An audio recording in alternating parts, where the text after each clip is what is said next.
and I am recording for assessment. And today we're going to go over distribution and scales. So this is part of the section for psychometrics, and this is what leads up to reliability. And hopefully this isn't too painful. I'm not using the camera tonight because there's a lot of information on here, and it might be easier if you can see where I'm clicking so I can use the mouse and the cursor and everything like that. Now, for part of this, it might sound familiar, and it probably is familiar, so we're just going to go over it anyway. And that's mostly just because I've learned from teaching the class enough times that it's not ever good to assume that everybody has the foundational information for some of this stuff. So we're just going to go over it. If you're already familiar with it, that's fantastic. Sit back, refresh yourself with it. And if this is difficult for you or a little anxiety provoking because we're going over numbers and things like that, just take a breath. You know, it's a recording. Pause as you need to. Let me know questions and concerns, and we will be going over this in the upcoming live sessions, okay? So first we're going to start with what is a distribution, right? And so this goes along with how do tests and assessments work, and also how are they created, right? So a distribution, also known as a curve, that's probably what a lot of you are familiar with, a curve, is a visual representation of how scores are laid out. So it's a chart, right? Just like that little histogram, the bar chart, where if I were to say how many A's in the class were there, how many B's, how many C's, how many D's, and how many F's, that's a distribution. So everybody's familiar with this. So the bars are the histogram, right? Everybody has seen this. We can line up everybody by height, right? We'd have a few people at the very short end and a few people at the very tall end, with more and more people towards the average, right? So we have those those histogram bars, and what we do to make a curve or a distribution is we just put a line over them, and that's our curve. So imagine any test, imagine a midterm, NCE scores, a final exam, an inventory, anything like that, and we would say line up your scores, right, along the bottom. What are the different scores that a person can get, and then on the side how many people got those scores, and then we lay a curve over it. So there are several types of curves, and they take different shapes and everything like that. In theory, most test curves are going to be called normal, and a little fun fact is that most of our statistics and the way our analyses work and the way that tests are made, they're always assumed to be with a normal curve. And this is what a normal curve looks like. So normal curve, that's the takeaway here. All assessments are based on, or should be based on, a normal curve. So this is how one looks like. And the easiest way to define a normal curve is it's one that is symmetrical, right? I can fold it in half, and right where this zero is, right, that's the average. It's also the mean, the median, and the mode, right? It's one where everything lines up, and the idea is if we had a non-normal curve, right, and it might look like there's two bumps or it's flat, the more people that I use an instrument on, the more normal it will become. So things that can make a curve not normal are having a lot of outliers. If you're collecting from a really unique and hence small group of people, or most notably, if you use a bad instrument, right? An instrument that isn't good. So imagine if you were testing, so school counselors, if you work with youth, you wanted to test for a learning disability, you wanted to test for dyslexia, let's say. We would hope you're picking an instrument that, when given to like a large group of people, a representative group of people, this is what it would look like. If it doesn't look like that, well, then it's kind of an odd test. We don't know why you would use one like that. So all those tests that you might use are like, let's say you become a consultant and you do court cases and you're testing personality and things like that, your assessments should wind up looking like that. So how would you know that is probably what you're thinking, is a lot of the times it would be in the test manual that we have a normal distribution and things like that. That's a discussion for later on though. For right now, what I want you to know is normal curves are important, and that's what we assume tests would resemble, right? And a normal curve is symmetrical, and the mean, median, and mode are all the same. They're all right here. One type of non-normal thing that you might see though is skew, right? And everybody has heard that term, skew. It's when the results are being pulled in a certain direction. So think of income, right? If we were to line up, or let's do height. We line up height, and we have a pretty large class. If I had you all email me your height, this is what the distributions would be. We'd have a few people who are very short, a few people who are very tall, and then most of the group kind of coming in here, whatever that number would be. But now let's say like the tallest man in the world showed up, right? Then we'd get a skew, right? And that's what it looks like, right? Now here's the takeaway. This is the part that you write down and underline, is a skew is determined by the direction of the tail.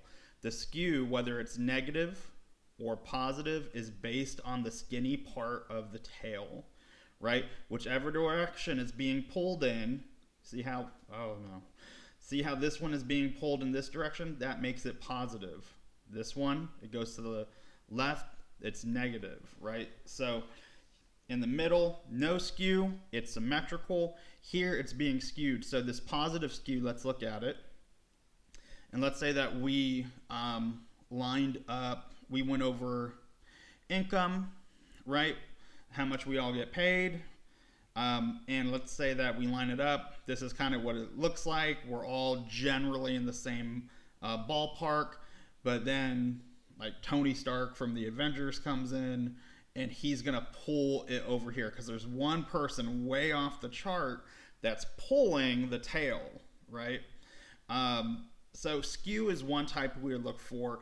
And so that's where you start hearing those terms like outliers. If we were doing an intelligence test and we have someone who is very, very gifted in a particular area, it might skew the results. An easy way to remember that part about skew, though, if it's positive or negative, is the tail tells the tail. And you guys can't see me blush as I say that, but it's the direction of the tail, right? Whichever way this thing is leaning toward, and that's something I have to remind myself of from time to time too. It's just one of those things that some people, they're immediately able to know what that is, but for me, I have to kind of, okay, the tail tells the tail. I have to look at the tail of it, right? To determine what type of skew is there. These make for excellent bonus questions on midterms. You can't see me winking. So now, with that out of the way, we're going to go over scales. So this is just to kind of ease everybody's concerns. This is a vocabulary lesson. Think of it that way, right? This is just vocabulary, nothing scary. Again, some of you may have heard these terms, and for some of you, this might be brand new. When I was in grad school and I took this class, this was all new information to me. So a nominal scale, nominal. So think of name and nominal. So this is something that's categorical, right? And they serve as labels. They help us define groups. And so it might be men and women, sexual orientation, ethnicities, religion, what type of car do you drive? You know, are you in school counseling or are you in clinical mental health, right? They're groups, and it's either or, right? And it really just serves the purpose of letting us know what group a person is in. And the reason we do that is if we want to compare certain things. So for example, one of my biggest interests is with eating disorders. What is a good way of preventing the onset of body image dissatisfaction? And if we come up with this really great program that targets and reduces like body shaming and stuff like that, is it as effective for girls as it is boys? Is it effective across ethnicities? Because what if there are some cultural differences that the program we come up with doesn't really address? What about grade level, right? So think of K through 4 through 4th grade, right? Even though there are cases where children unfortunately start thinking about their body and they start feeling bad about it and all that stuff, it's less common than, let's say, if we go into high school. So separating maybe by grade level or school type and things like that. A continuous scale, and this is the one that is most common. This one and the nominal scale are the two most common ones you'll see. So continuous scale, continuous, it's a continuum, right? So this is where you can have really any kind of number. So your age, right? Well, there's not really a category for age, right? Your age is your age. Height, your IQ, your speed or proficiency with getting something done, right? It's where there's any number could be there, and if we lined up 100 people, it's quite possible that we'd get 100 different answers. So it's continuous, and that's where a lot of the scales get their information, by asking questions or giving results that are on a continuous scale. It's your score somewhere between a 0 and a 100, as opposed to pass or fail, right? So if you're being assessed or graded, a nominal scale for academics would be pass fail. You either did or did not. You're either in the pass category or the fail category. But if I were to give you a specific number, you got a 98, you got an 87, you got a 72, things like that. Continuous. An ordinal scale, these you will see and you will use in your practice. This is where we're ranking things. So ordinal, order, right? So addictions counseling, what is your drug of choice? If that's not available, what would you do? If you're doing crisis counseling, like distress tolerance skills with DBT, right? So what's something that you can do when you're starting to feel really overwhelmed or panicked? What can you do? I can journal, okay? And if that doesn't work, that's your go-to exercise. What's the next best thing? Well, walking helps, okay? And if you can't go for a walk and you can't journal, what can you do? Well, I can call someone. Okay, great. Who's your closest friend? Who's your second closest friend? When you're working with kiddos, right? What do you want to be when you grow up? And what else? If you couldn't be an astronaut, what would you be? Oh, a firefighter. Okay. And if you can't be a firefighter, what would you be? So there's an order to it. There's a rank. This one is the one that you see a lot of like practical stuff, like when you're in session, what would you do first, right? Or they come to you, a client comes to you with a problem. What's the best possible outcome with this situation? Okay, and if that can't happen, then what is the next best, and so on. So those different scales all composite the different tests and everything like that. Those are the type of questions, right? So I might be asking you, what's your age, what's your height, what's your ethnicity, all of that stuff to collect the information. I give you a test, you get a score, right? You're going to take a midterm, you're going to take a final. Most of you will take an NCE, and you're going to get a number. And that number is your score, right? So you're going to hear this term a lot, scores. Scores are the end result. It is the number that's given to you as a result of the test. However, different tests have different scores, right? So most of you, just as a function of you're in grad school, which means you went to college, which means you had some K through 12 education, you're used to thinking of everything as 0 is I got nothing right and 100 is I got everything right. But a 100 on my midterm or a 100 on Dr. Junkie's midterm is not the same as getting a 100 on an IQ test. And that in turn is not the same as getting a 100 on a personality test, right? So it's apples and oranges, right? Different scores have different meanings based on the test. So how are we supposed to compare what's low and what's high and what's average? Well, what we have are standard scores. And standard scores, and again, this is, if it starts feeling overwhelming, it's just vocabulary. So standard scores. So this is, if I come up with 3 different tests, I have the Leith Body Image Scale, the Leith Resiliency Survey, and the Leith Positivity Scale. And they all have different numbers of questions, and they all sort of work differently. I want them all to kind of have the same thing, like a 100 on one or a 30 on one means the same as a 30 on another, and so on. I might use standard scores.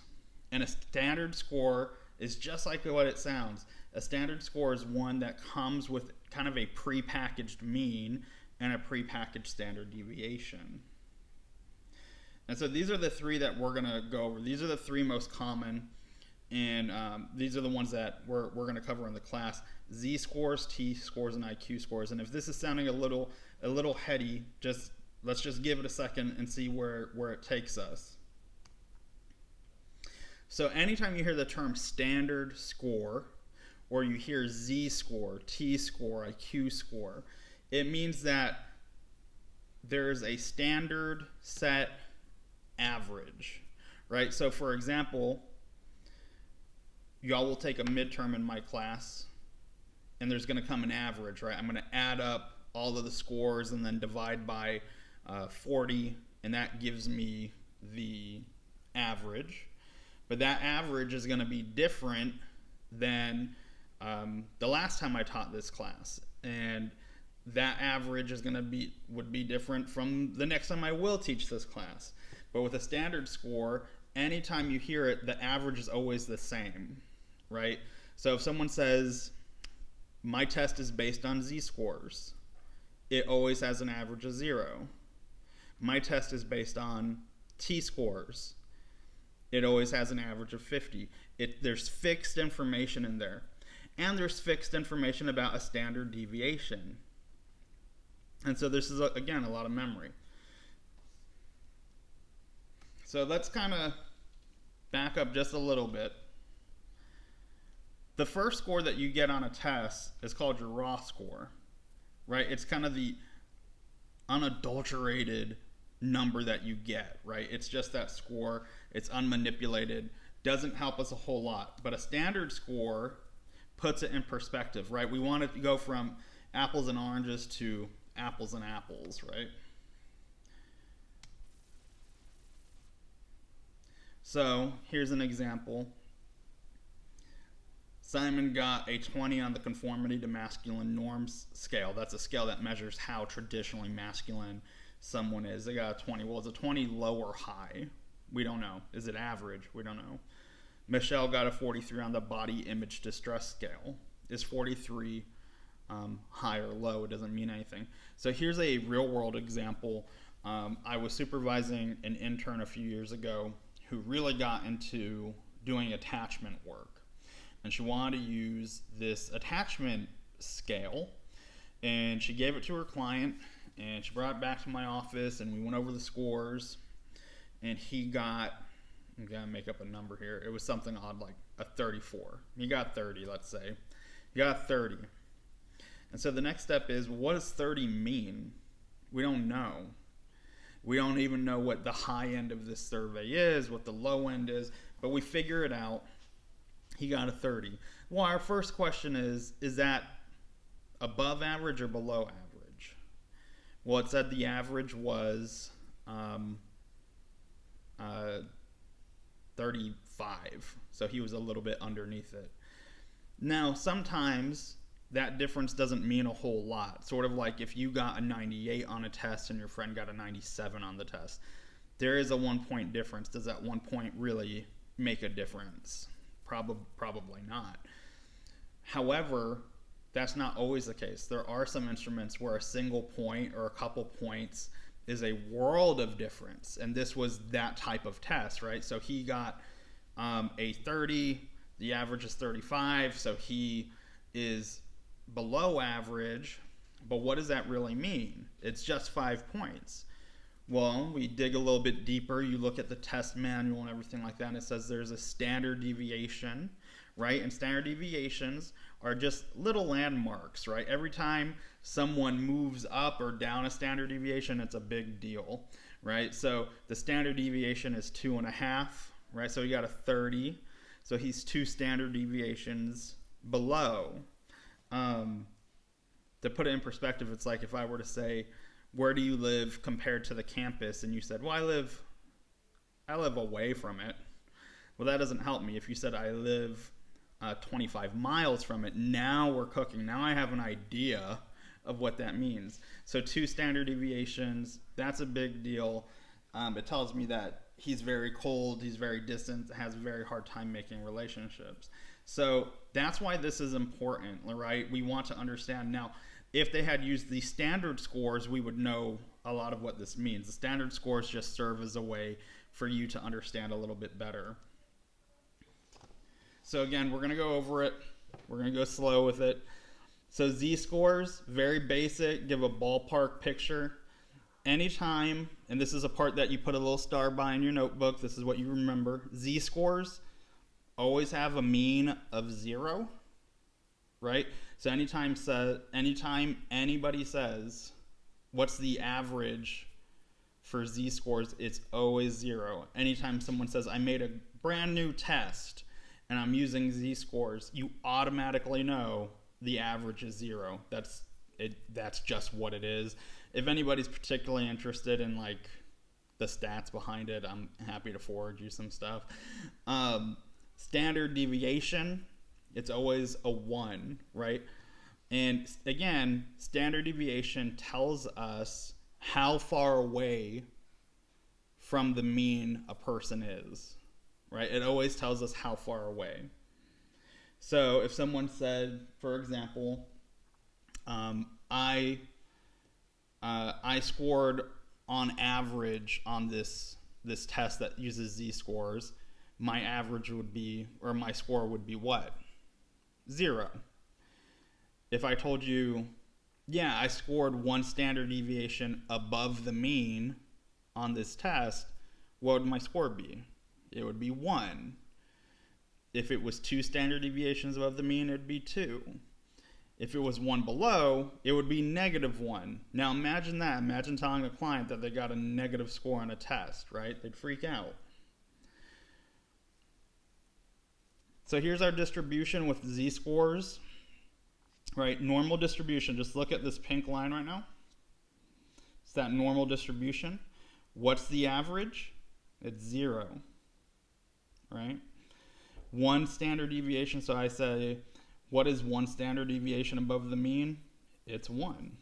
What's 2 standard deviations below the mean? It's -2, right? What is half a standard deviation above the mean? Well, what's halfway between 0 and 1? 0.5, right here. So let's try these, a couple questions. So try and answer these. What is Nina's score if she scored 3 standard deviations above the mean? How did Mark do if he scored 2 standard deviations below average?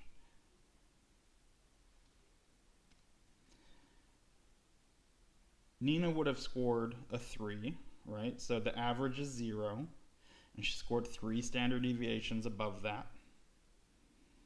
Mark scored a -2 because the average is 0, and he scored 2 standard deviations below that. So those are z-scores.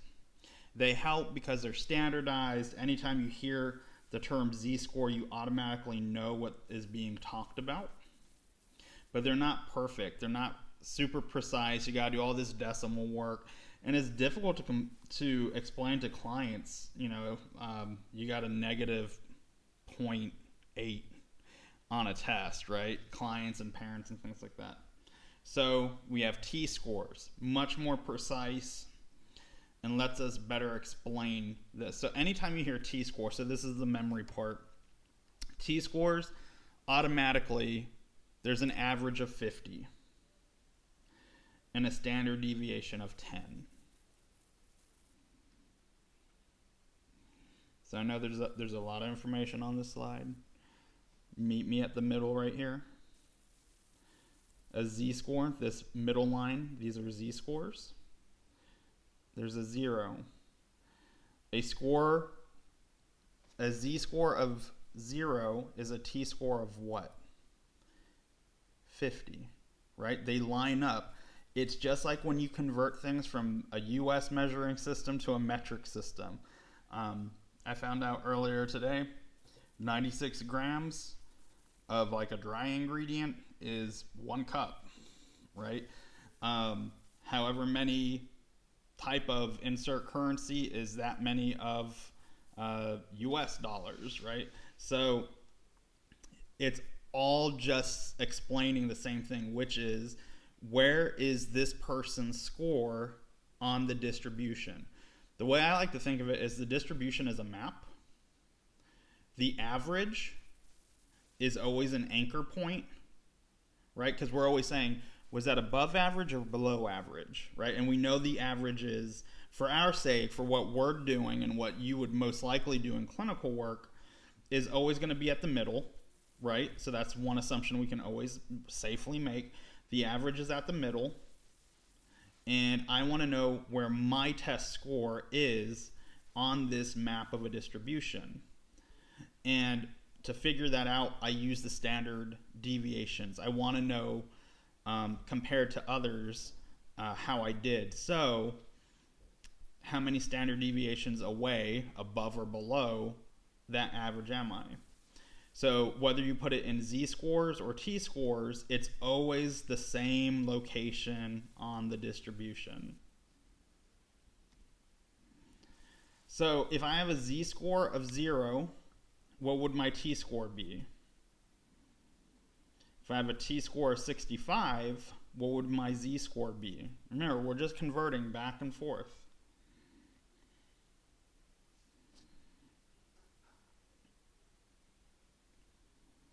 A z-score of 0 would be a t-score of 50, and a t-score of 65 would be a z-score of 1.5. So let me take you back here. A z-score of 0 is the average. So then what's the average for a t-score? We're talking about the same location, 0 and 50. If I had, what was my next one? A t-score of 65, so how many standard deviations is that away from the average? We have 1, right? Because it's a standard deviation of 10, 50 to 60, and a half. So 1.5 standard deviations above the mean. What is that for a z-score? What is 1.5 standard deviations above for a z-score? 0 to 1, that's 1 standard deviation, and then half, 1.5. And this is the last one. If you've made it this far, you're doing great. We have IQ scores, which you will be shocked to hear are used only to measure IQ, intelligence. So anytime you hear IQ scores, we're always talking about an average of 100. So all your friends who took an online IQ test, who said, I got a 100, they're completely and utterly average. And they always have a standard deviation of 15. So that was a lot of information, right? And we're going to go over this in a live session, so don't panic. Read over the chapter on it. If nothing else, just focus on the vocabulary of it all. A z-score has a mean of 0 and a standard deviation of 1. A t-score has a mean of 50 and a standard deviation of 10. And an IQ score has an average of 100 and a standard deviation of 15. Just commit that to memory for right now if you're struggling. I know this was a lot of information and really highlights to me now that I'm saying it all out loud that we will absolutely need to practice this at a live session. Don't panic. We're going to get through this. I hope each of you is well, and I will talk to you again soon. Bye.